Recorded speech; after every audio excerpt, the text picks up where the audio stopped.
Amém. Boa noite, meus irmãos. Saúde a todos com a paz do nosso Senhor Jesus. Que todos nessa noite estejamos agora continuando a participar deste culto. Amém. Importante participar, não estar apenas aqui ou assistir. Amém. Vamos estar orando nesse momento para iniciarmos este momento de palavra. Senhor Deus, eterno Pai, muito obrigado, Pai. O Senhor nos deu essa oportunidade mais uma vez de estarmos aqui. O Senhor nos deu o fôlego da vida, nos deu capacidade, Deus, de podermos vir até esta casa nessa noite, Deus. O Senhor esteja então nessa noite abrindo nossas mentes, abrindo nossos corações, meu Deus.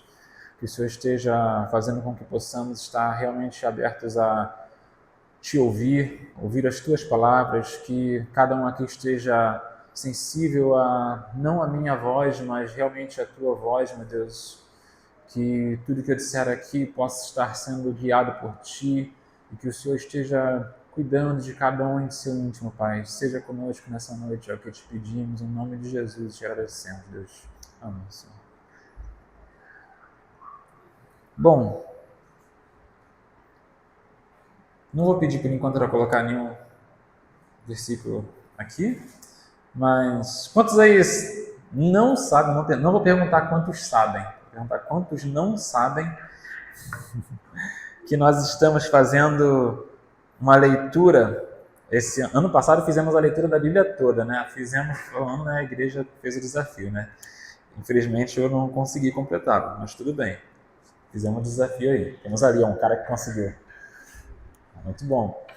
E esse ano o nosso desafio é estar lendo o Novo Testamento todo, 2 vezes. E estamos aí agora no livro de Marcos, né? Terminamos Mateus já, né? E a minha pergunta foi, né? Quantos não sabem disso? Amém? Então, todo mundo sabe. Ninguém se acusou. E vamos estar aqui hoje falando sobre, basicamente, todo o livro de Mateus. Vamos estar percorrendo aqui tudo de uma maneira bem simples, né? Não vou ler o livro inteiro de Mateus, ok? Importante. Mas vamos estar aqui falando um pouco sobre um panorama de todo o reino segundo, né, o Evangelho de Mateus. E, pois bem, quando falamos de reino, eu vou primeiro beber uma água aqui, que eu estava agora aqui, está com sede já.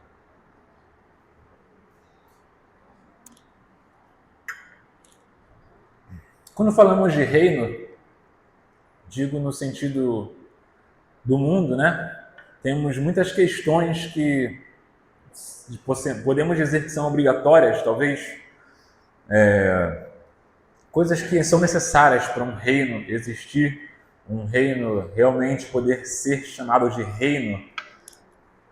E vamos estar falando um pouco sobre como que ocorre um contraste, vamos dizer assim, entre o que é um reino, de acordo com a visão normal do mundo, e como é o reino de Deus. E esse contraste que nos traz o verdadeiro significado do Evangelho de Jesus. E Mateus, né, ele foi um cara muito interessante na maneira que ele fazia as coisas ali, talvez como ele, sendo o que ele era, né, ele era publicano, ele trabalhava para o Império Romano, né, ele era basicamente um coletor de impostos. E ele coletava os impostos do seu próprio povo, né? Ele conhecia o poder que Roma tinha sobre as pessoas. O poder do dinheiro era algo, né, que sempre existiu. O poder do dinheiro ainda existe nos dias de hoje. O poder da opressão causada por isso. E ele era uma pessoa que conhecia isso. Mas um dia qualquer ele encontrou um poder diferente. Acho bem interessante o momento ali que ele relata até no livro de Mateus quando ele é chamado, que é muito interessante como ele só percorre bem singelamente. Que Jesus saiu de um local, foi para o outro, estava passando por ali e olhou para um cobrador de impostos chamado Mateus e chamou: me siga, e ele foi. E é isso que ele relata sobre si. Ele poderia talvez ter falado alguma coisa a mais ali, mas é interessante que o intuito dele, ao escrever esse evangelho, era algo muito maior. O livro de Mateus, ele tem um propósito de conseguir, vamos dizer assim, convencer o próprio povo judeu, realmente, que Jesus era o Jesus das profecias. Então ele faz várias coisas, várias metodologias na maneira de falar, na maneira de escrever, que nos mostra isso. Ao escrever o Evangelho de Mateus, ele tem uma tese de provar para os seus irmãos judeus que Jesus de Nazaré é o cumprimento de todas as promessas, que Jesus era um rei que todos esperavam, mas também expressou que o reino dele era algo que não era possível ser imaginado. O livro de Mateus gira em torno de uma frase que aparece aproximadamente umas 32 vezes no Evangelho de Mateus, que é o reino dos céus. E hoje vamos percorrer aí vamos colocar assim, 4 atos, para entender melhor sobre isso. Primeiramente, vemos ali nos capítulos de 1 ao 4 que Mateus fez questão de quê? De demonstrar as credenciais de um rei. Como assim as credenciais de um rei? Se eu perguntasse aqui, provavelmente todos, ou quase todos, vão saber me responder. O que geralmente você pode dizer assim, quando você vê as histórias de rei? Eu digo assim, uma história não de fantasia mesmo, mas quando você vê um seriado que leve mais a fundo ali, talvez aquele período medieval, feudal, uma coisa que a gente pode de cara falar que era necessário para você ser rei, era o quê? Era ser herdeiro. Raramente, eu não sei, não sou um historiador profundo, mas não sei quantas pessoas se tornaram rei sem ser da família de reis e príncipes. Era sempre uma coisa que iria vir por conta de não algo que ele alcançou, mas algo que já estava premeditado um dia para ele ser. E é incrível como Mateus começa já o livro fazendo o quê? A genealogia real de Jesus. Você vê logo o início do livro de Mateus, ele já fazendo ali toda a questão, mostrando que, olha só, vou mostrar para vocês que ele é o rei. Olha aqui, vocês estão achando que ele é só o filho de José, né? Mas aí ele traz muito mais do que um era uma vez, uma historinha. Não, ele começa com documentos, livros de genealogia e fala todo nascimento de um, pai de outro, e de esse, filho daquele, até chegar em Jesus chegar em Davi, e Davi chegar em Abraão. E dali ele consegue comprovar para todos uma linhagem, vamos dizer, a linhagem real de Davi, porque já existia a profecia de que ele seria filho de Davi, um rei que estava sendo esperado. E é muito interessante que ele começa já ali provando legalmente, para ninguém já falar, não, mas esse cara aí não brotou do nada, está falando que é o nosso rei. E ele já coloca ali provando legalmente, Jesus tem direito ao trono. Mas que trono é esse? E ele continua, ele explica, ele se aprofunda. E vemos ali como ele vai passando por tudo.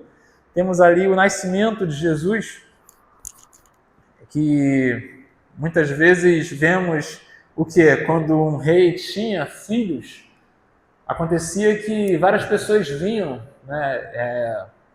dar os parabéns à realeza. Às vezes, dependendo do poder daquele rei, se era um rei que tinha uma carga de poder grande, uma influência grande naquela localidade, talvez outros reis e até de outros povos vinham até ele para parabenizar pelo nascimento de um herdeiro. Daí vemos ali, mais uma vez, sendo comprovado, Jesus também nasceu de uma maneira humilde, mas alguns magos que vieram do Oriente, por alguma razão, fizeram questão de aparecer lá na hora e falar que viemos presentear o rei. E mais uma vez ali, comprovando de maneira irônica. Essa é a palavra que eu tenho quando eu olho para toda a história, de verdade. É tudo muito irônico, assim, chega a ser engraçado, que parece, se não tivermos fé, uma história realmente, uma historinha ali, uma história de Era Uma Vez. E você vê as coisas se encaixando tão bem, tão perfeitamente, né? E daí, nos tempos, por exemplo, de Jesus, nos tempos da Bíblia ali, era muito importante também uma coisa, não nos tempos de Jesus já estava as coisas um pouco diferentes, mas quando começou o reinado em Israel, uma coisa era muito importante para você ser rei, você ser ungido, né, para ser rei. E daí vimos ali, mais à frente, o batismo de Jesus, que ele foi ungido não com óleo na sua cabeça, mas pela própria descida do Espírito Santo, que deu um sinal que todos olharam ali, principalmente João Batista estava ali em primeira mão, podendo contemplar aquilo, dizendo: este é meu filho amado, o Rei dos Reis, Deus, Senhor dos Exércitos, dizendo que aquele homem era o filho amado dele. E daí também, o que podemos dizer quando falamos sobre um rei?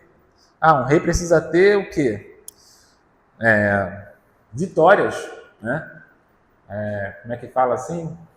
Conquistas de guerra, vamos colocar. Um rei, às vezes, quando você vai ver, como eu falei até anteriormente em seriados ou filmes, quando vão anunciar a chegada, aí vão falar: Maximus Vitorianus III Contemplos. Este é o homem que é filho de não sei quem, que encarou batalhas no Rio, tal. Ele enfrentou não sei quantos mil pessoas comandando o exército e foi vitorioso, isso, aquilo, tal. A pessoa vinha falando todo o currículo. Hoje em dia a gente tem num papel só isso, né? Meu currículo aqui, ó. Tudo que eu sei, tudo que eu fiz. Aí é mais simples. Mas ali a gente também viu que Jesus também fez questão ali de colocar na história dele. O quê?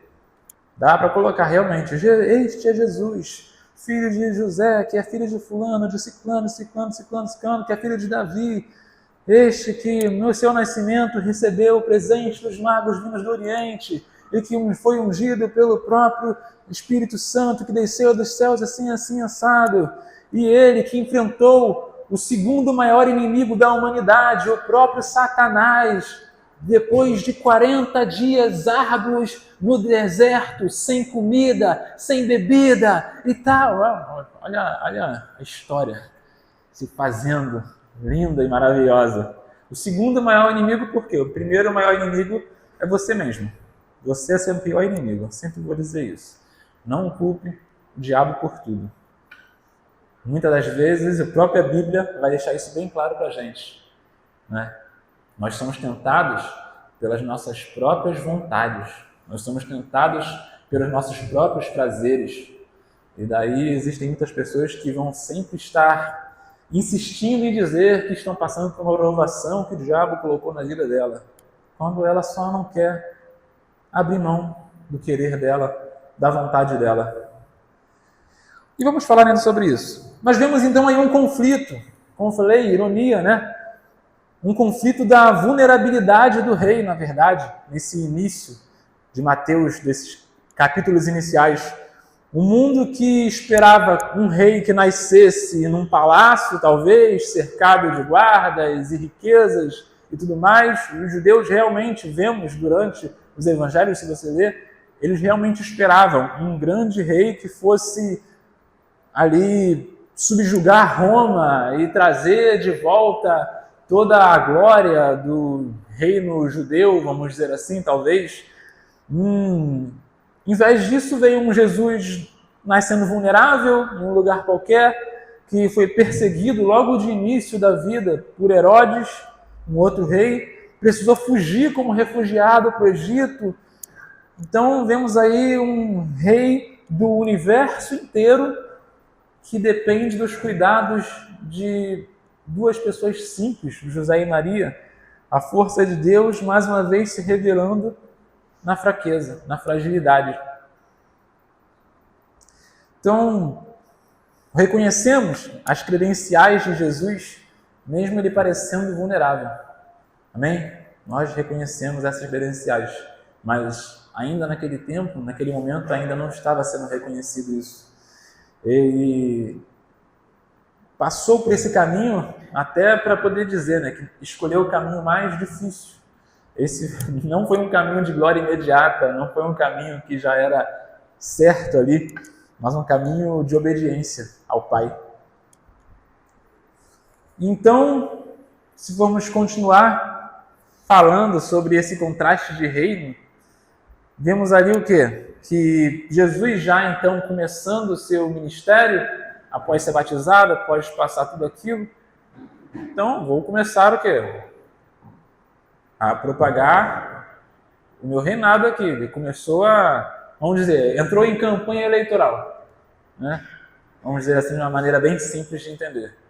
Ali começou o processo dele poder expor aos outros que ele era o rei esperado.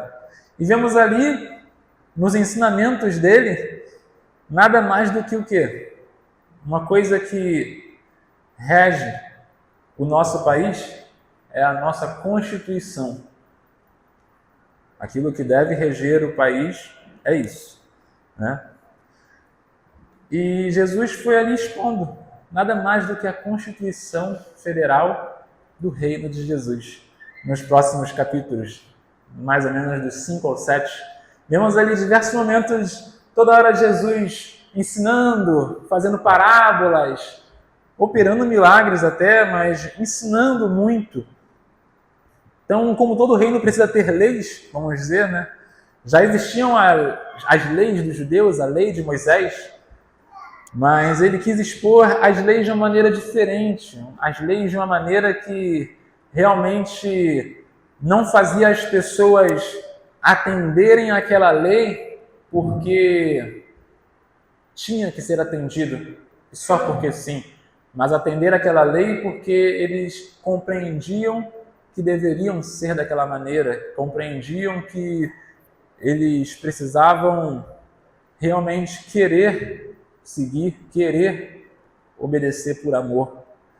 Jesus sobe a um monte, em certo momento, né? Imagino que todos já ouviram falar sobre o famoso Sermão do Monte. Daí ele traz ali várias coisas, mais uma vez, irônicas, conflitantes, contrastantes. Mais uma vez ali ele coloca diante de todos coisas que talvez muitos olharam e ficaram maravilhados, mas ao mesmo tempo ficaram pensando, mas como que isso funciona? No mundo, os ricos e poderosos que são felizes, mas no reino de Deus, bem-aventurados os humildes do espírito. No mundo, vença seus inimigos, mate, pise, se puder, dá um jeito nele. E no reino, não, amai vossos inimigos. No mundo, a lei pune o ato extremo, o ato externo. A lei simplesmente veio para acusar e executar. E no reino de Deus, o pecado começa no coração. No reino de Deus, a lei veio para ser guardada no coração, para que este coração não comece a debandar para o mal. Não uma lei que existia simplesmente para julgar e condenar. Então, mais uma vez, vimos ali um conflito de inversão de valores, um conflito de coisas que as pessoas achavam bonito, mas no fundo não fazia sentido.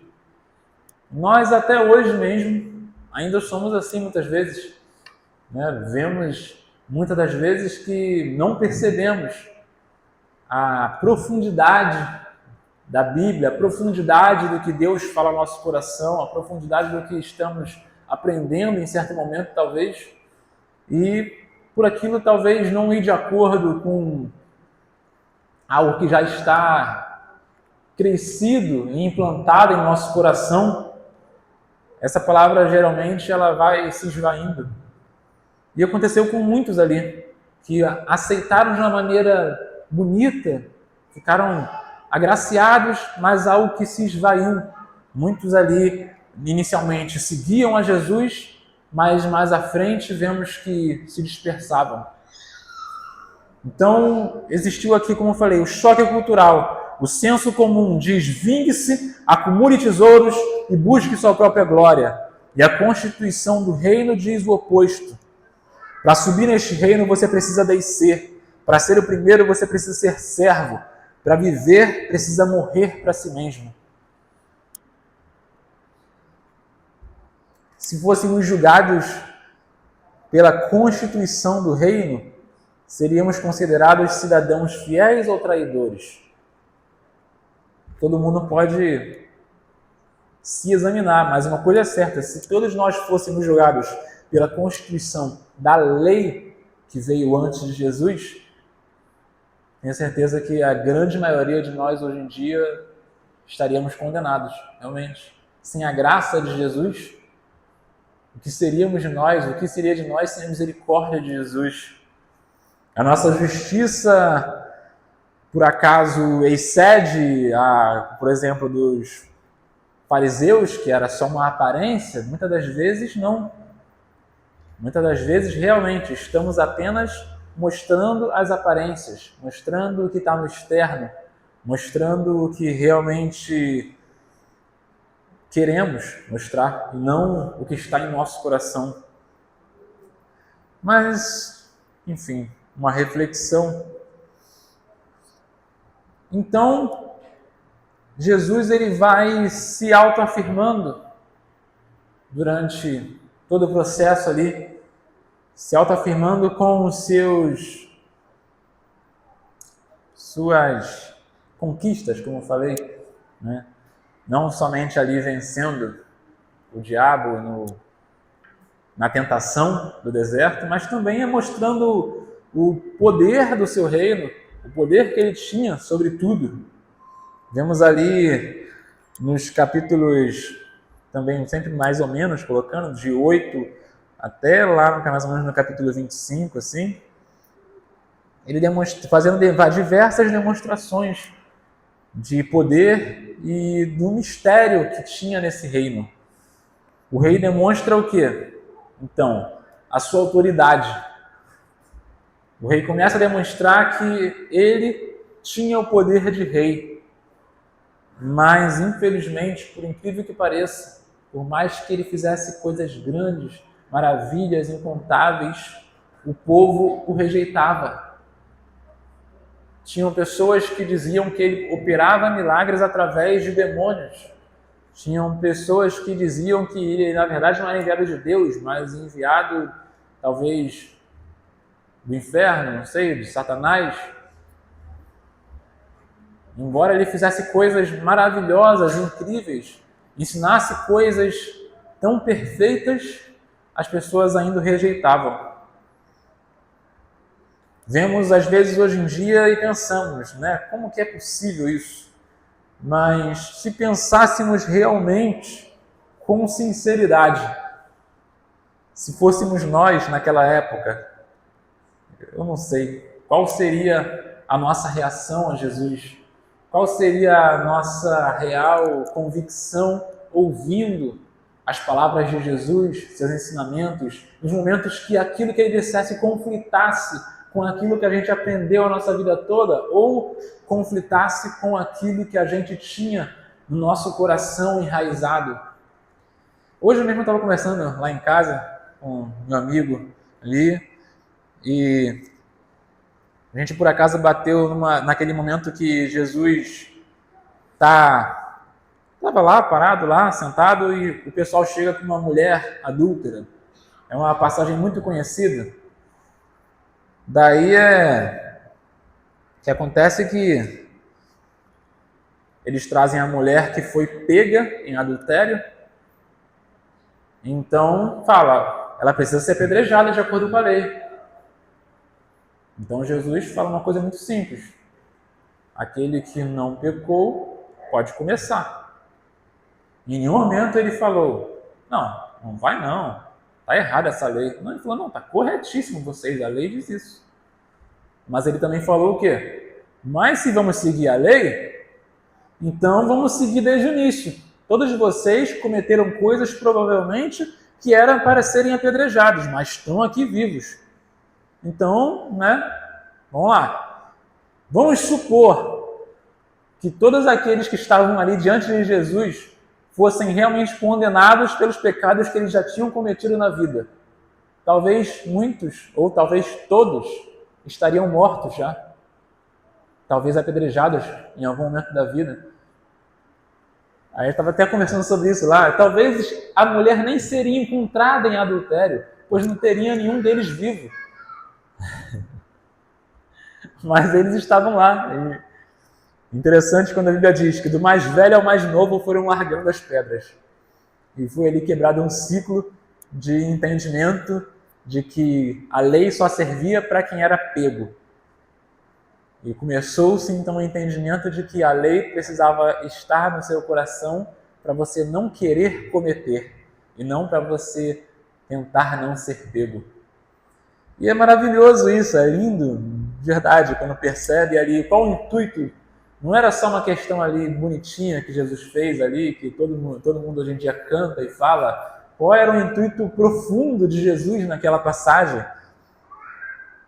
Então, vemos ali que ele operava as coisas com autoridade, ele falava as coisas com autoridade. Não como alguém que está tirando autoridade do bolso, mas como alguém que conhecia profundamente e perfeitamente tudo. O que os fariseus ou qualquer mestre da lei poderia trazer para Jesus ali, que olha, a lei diz isso. Jesus conhecia profundamente o que estava escrito e sabia a aplicação correta daquilo. Então, vemos que ainda hoje, realmente, muitas das vezes temos pessoas que estão a cada dia ali querendo colocar aplicações incorretas, aplicações segundo o seu coração, aplicações fora de contexto, e não mais tentando compreender qual é o ensinamento real disso aqui. Apenas vou ver a parte que me faz bem e vou deixar de lado a parte que me acusa. Apenas vou olhar a parte que me ajuda a realmente dizer que estou certo diante de outro e vou esquecer outra parte que me diz o contrário. E é o natural do ser humano. Esses somos nós, esses são os pecadores. Mas, graças a Deus, Jesus nos alcançou. Jesus nos trouxe entendimento, nos trouxe o Espírito Santo para falar aos nossos corações, incomodar os nossos corações, as nossas mentes, dizer, mude de caminho, dizer intimamente para nós, pare, volte. E a voz dele precisa ser ouvida, a voz do Espírito Santo, ela precisa ser levada em conta a todo instante, em tudo que fazemos, em tudo que decidimos, em tudo que nós vamos, em algum momento, reputar como verdade para nós. Se em algum momento você vai decidir uma verdade absoluta no seu coração, você precisa colocar em confronto com o que você sente que o Espírito Santo está te falando, para que você possa não cair, não errar. E mesmo que você sinta ali realmente que está certo, está ok, esteja aberto para aprender mais à frente, que às vezes você só entendeu errado. É algo importante. Isso é a sabedoria que a Bíblia nos ensina que as coisas são mutáveis para nós. Só Deus é imutável. E nós, tendo esse valor conosco, nós poderemos realmente estar, como falei aqui, abertos a aprender, abertos a entender. Amém?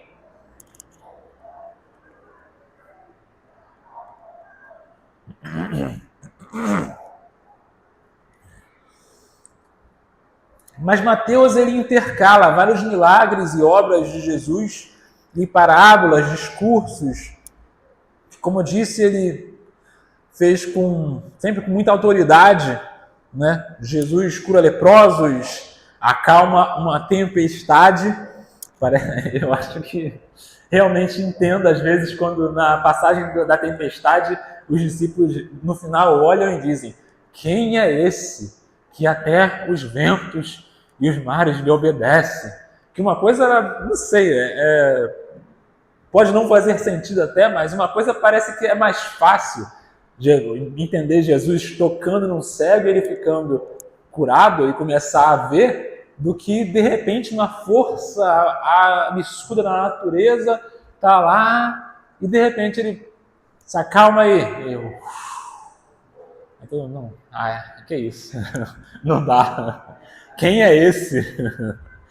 Então, Jesus ali alterando várias coisas, acalmando tempestades, mas fazendo coisas absurdas para todos, mas realmente o mais complicado de tudo que ele fez foi em um momento que ele disse: perdoados estão os seus pecados.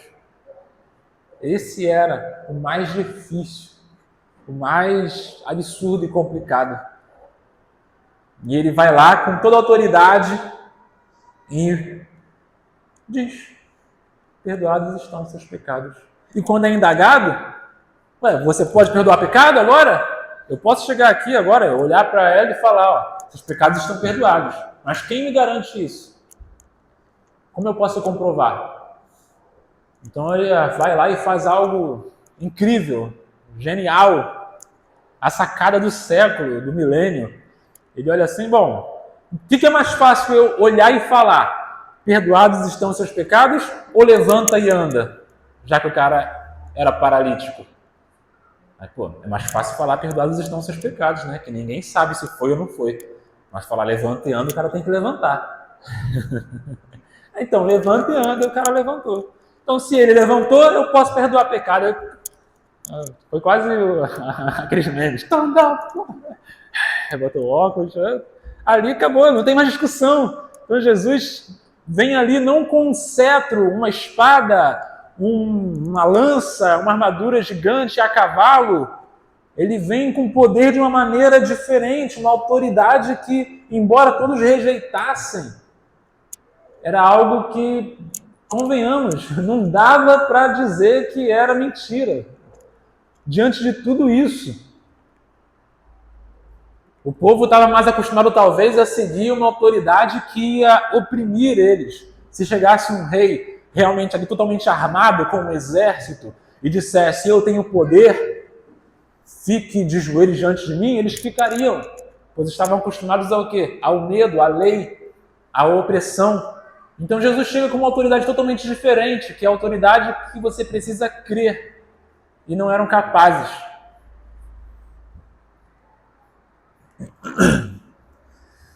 Jesus ali mostrou para eles uma decepção religiosa. Pessoas que conheciam a Bíblia, mas não reconheciam o autor.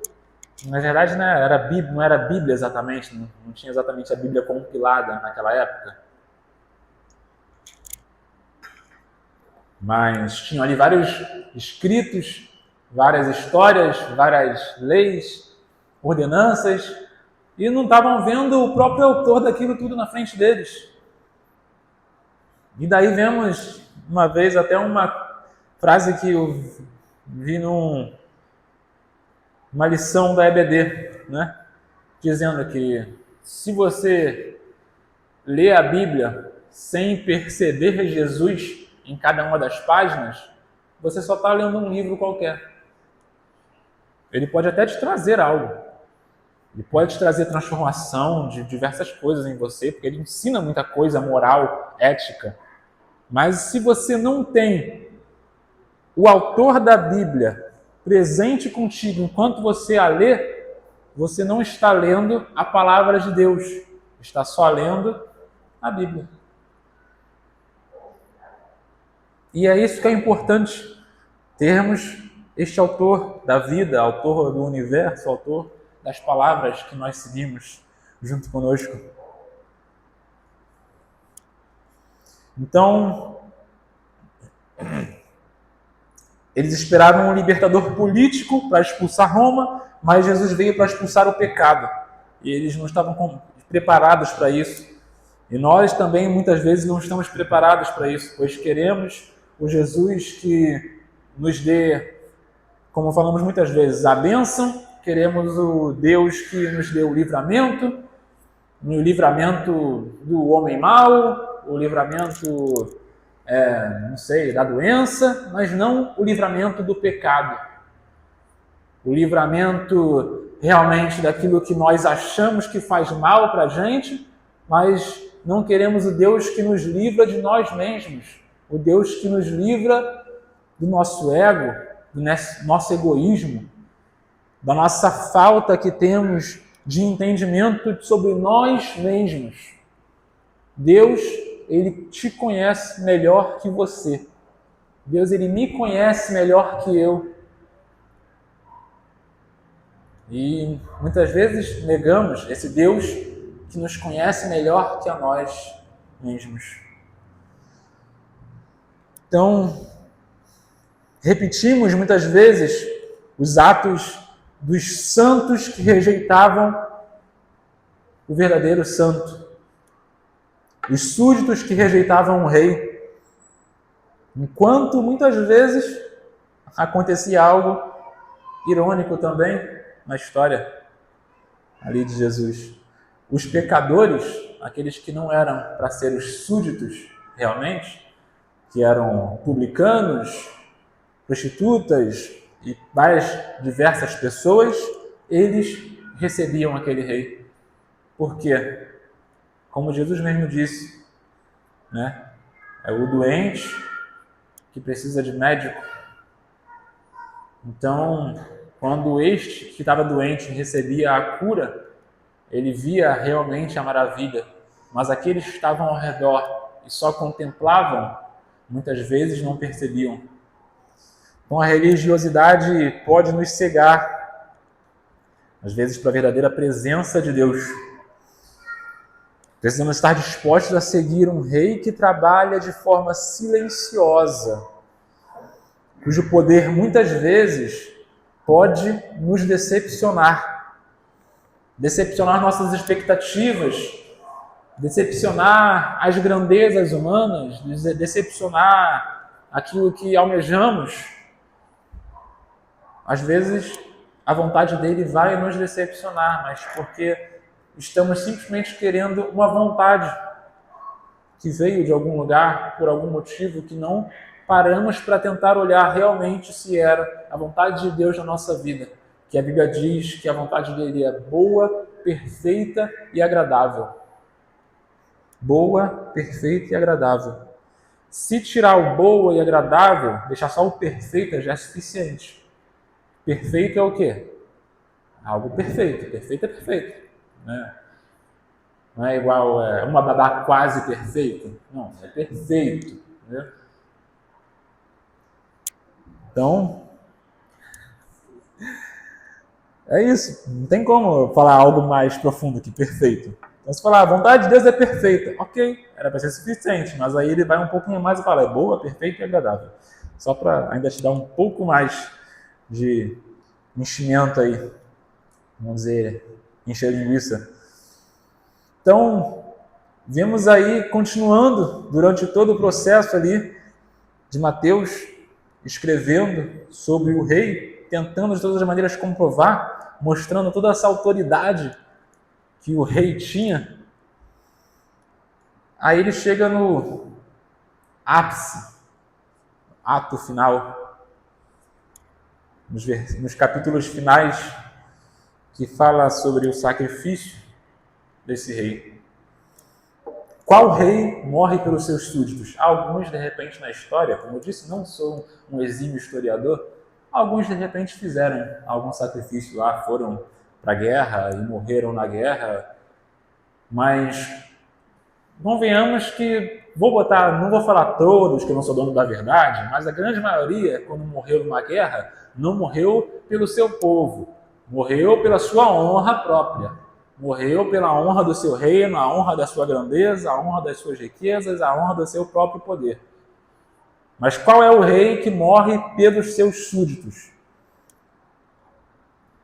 Se tem mais algum, não sei, mas eu conheço um, que foi Jesus. Que ele simplesmente se sacrifica por aqueles que deveriam servi-lo, para depois de se sacrificar, então governar. Governar tudo e todos. Aí vemos mais uma vez o contraste. Mais uma vez o contraste.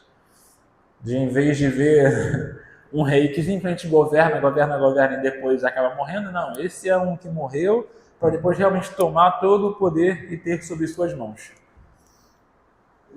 Mas o clímax do livro de Mateus é um tanto chocante, né? Quando Jesus é coroado. Mateus 27. Não pedi para abrir em lugar nenhum ainda, né?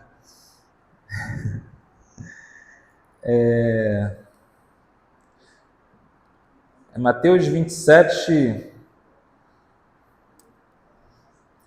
Desculpa.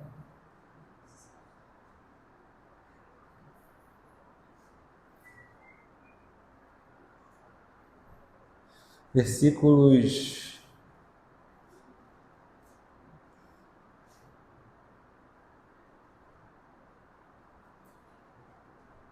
Eu botei o capítulo, não botei o versículo.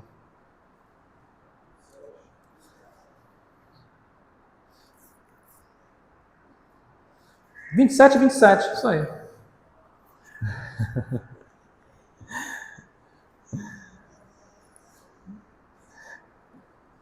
Mateus capítulo 27, versículo 27.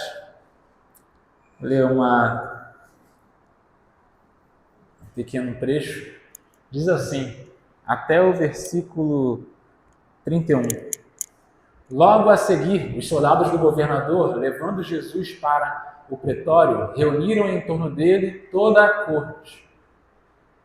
Despojando-o das vestes, cobriram-no com um manto escarlate, tecendo uma coroa de espinhos, puseram-lhe na cabeça e na mão direita um caniço.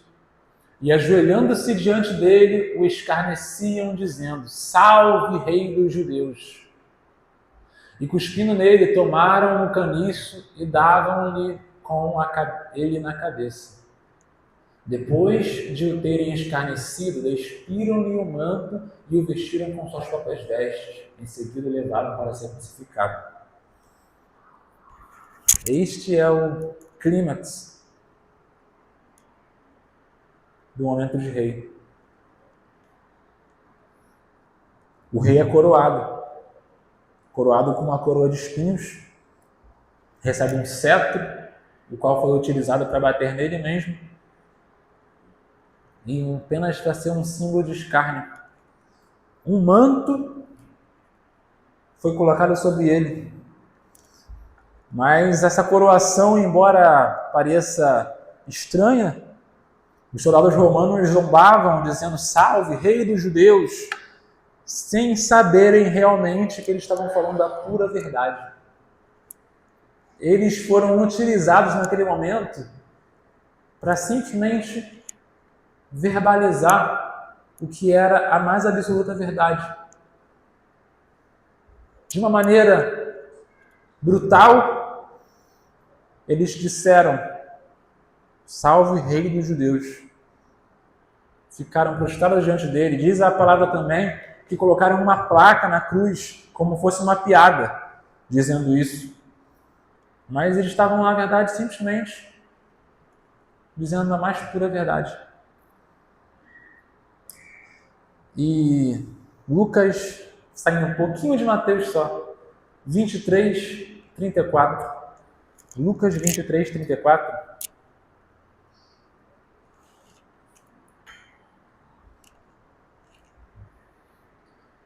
Diz que depois disso tudo que acontecia ali, depois dele ser crucificado, depois de terem pego esse rei e colocado em um lugar bem alto para todo mundo ver, mas numa cruz,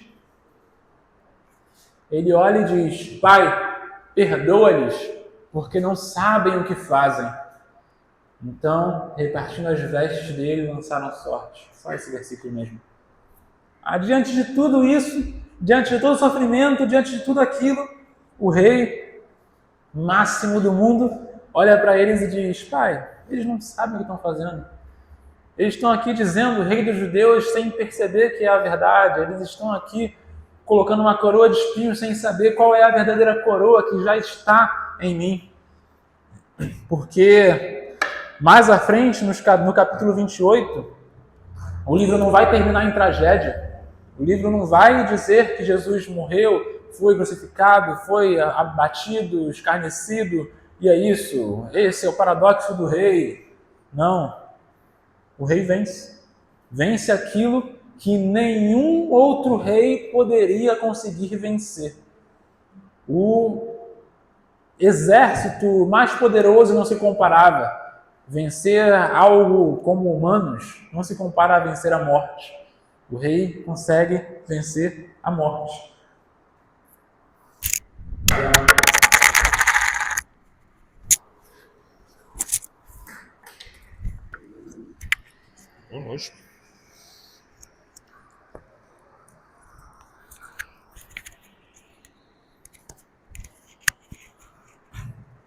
O rei consegue vencer a morte, o inimigo que nenhum outro rei conseguia, uma conquista que ninguém mais conseguiu.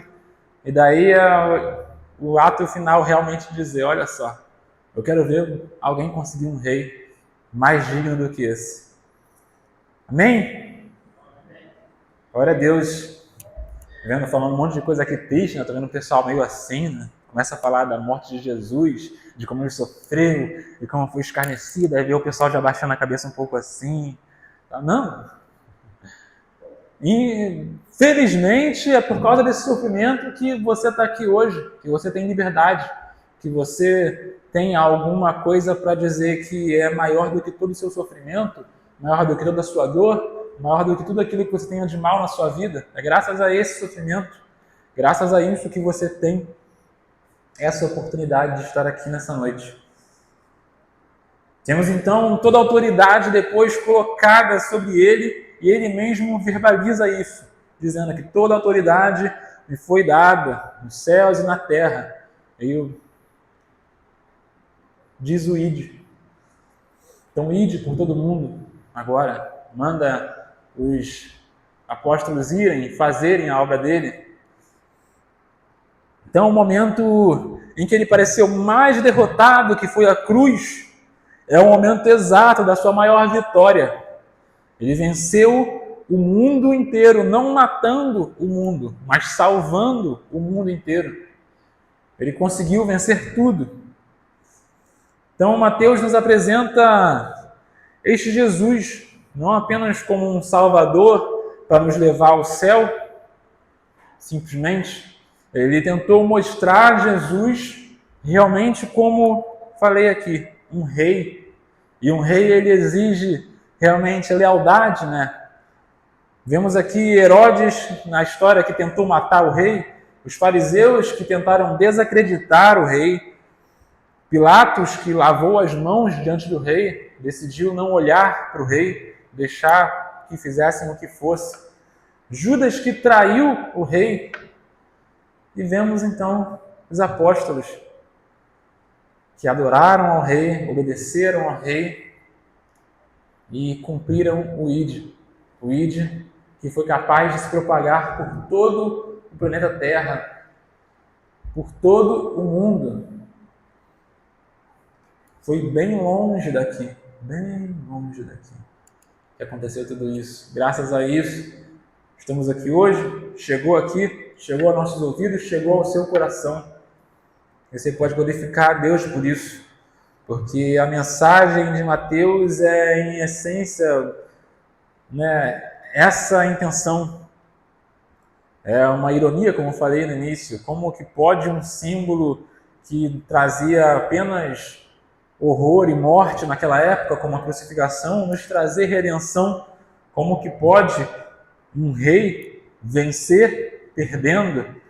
Como que ele está tentando demonstrar o rei esperado, se ele está demonstrando alguém que morreu? Não, ele não morreu. Ele morreu, mas sobreviveu. Morreu, mas passa bem. Um símbolo que nos traz redenção de tal forma, né, que para o mundo vai parecer uma loucura até hoje. Naquela época pareceu e até hoje parece, mas para nós é apenas a realidade do reino. Jesus, este rei, ele diz hoje: toda a autoridade é minha. E a única resposta apropriada a um rei com tal autoridade é um amor de rendição total. O que é essa tal autoridade? Mais uma vez falei, por isso que na Bíblia coloca a vontade boa, perfeita e agradável. Botar só perfeita, às vezes a gente não entende a profundidade. Colocou toda a autoridade. Toda é o quê? Toda. Não é quase toda, não. Toda autoridade é toda autoridade. Mas se tivesse de repente colocado toda, completa e imensuravelmente autoridade, a gente de repente ia enxergar um pouco, mas caramba, toda, completa e imensuravelmente autoridade. Uau! Não, só falo necessário, toda. E servimos a esse rei, amém? Ao rei que tem toda a autoridade nos céus e na terra. Então, não tente entender a cada dia com uma lógica humana. Não tente entender com as suas vontades, com o seu querer, com a sua convicção, como se você quisesse controlar a sua vida. Seja um súdito desse rei, completamente entregue. Deixe suas vidas realmente na mão desse rei. Viva o reino, viva neste reino. Não viva apenas neste reino, viva o reino. Lembre-se disso sempre. Não seja só aquele súdito que olha de longe e espera uma comissão passar para ir lá olhar, vou ver o rei. Não, o rei, de maneira absurda, ele está disponível para uma audiência a qualquer e absoluto instante. No momento que tu quiser, tu consegue uma audiência com o rei. Não precisa ficar esperando nas portas da cidade lá, esperando ele passar, voltando de algum lugar, ou igual vemos como autoridades às vezes, né, que precisa aparecer na sacada da sua mansão, ou um ator, alguém famoso, aparece na sacada dando um tchauzinho, todo mundo vê de longe. Não, ele está próximo, ele está perto. Esse rei está mais perto do que você pode imaginar. Mesmo que você tenha a noção do quão próximo ele ainda está um pouco mais próximo do que isso. Acredite, porque o reino dos céus, Jesus mesmo naquele tempo falou, é chegado o reino de Deus. Se naquela época já era chegado, né, hoje não está mais chegando. Ele já chegou faz tempo. Ele está aqui, o reino dele é esse. Que possamos compreender plenamente o que é o nosso dever nesse reino, o que é as nossas tarefas, não sei, neste reino, e entender, mais importante de tudo, qual que é a vontade do rei. Faça uma audiência com ele sempre que der, pergunte para ele: rei, qual a sua vontade? Seu humilde servo está aqui diante de ti, disposto, esperando. Amém? Essa é a mensagem que eu queria trazer aos nossos corações, não aos seus somente, mas ao nosso. E queria estar cantando uma música nesse momento, Que você possa estar falando ao seu coração com esse rei, diante de tudo que você ouviu aqui. A música não é conhecida, então se quiser meditar nessa letra, e que possamos estar com nossas mentes em espírito de oração nesse momento. E espero que o Espírito Santo possa completar no coração e na mente dos irmãos tudo que eu não pude dizer aqui.